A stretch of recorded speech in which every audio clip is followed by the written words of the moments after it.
Ingon nga among igsuon sa pagtuo, among giila ang ilang gasa sa among iglesia.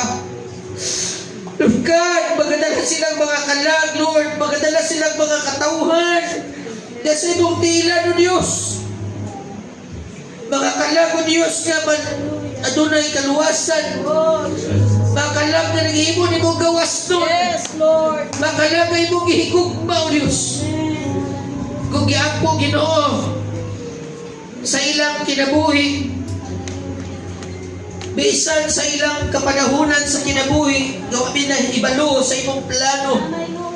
Apat ilang gisaad kanimo na sila mga lagad hangtod sa imong pagbalik o bisan pa hangtod sa katapusang ginhawa sa ilang kinabuhi. Lord. Aniya kami karon ingon nga iglesia. Amo Ginoong giordinahan. Ingon nga otoridad sa head minister of the Church of God, Negros Island, Philippines Incorporated, and by the power vested in me by the Almighty God, akong gisulti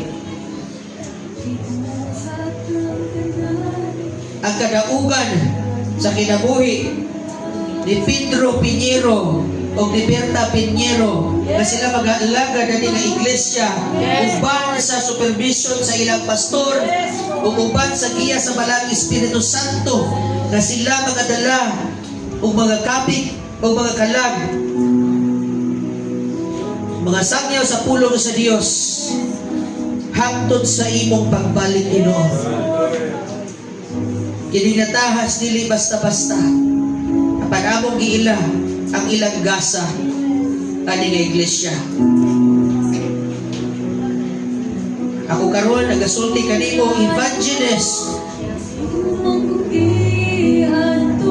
and evangelista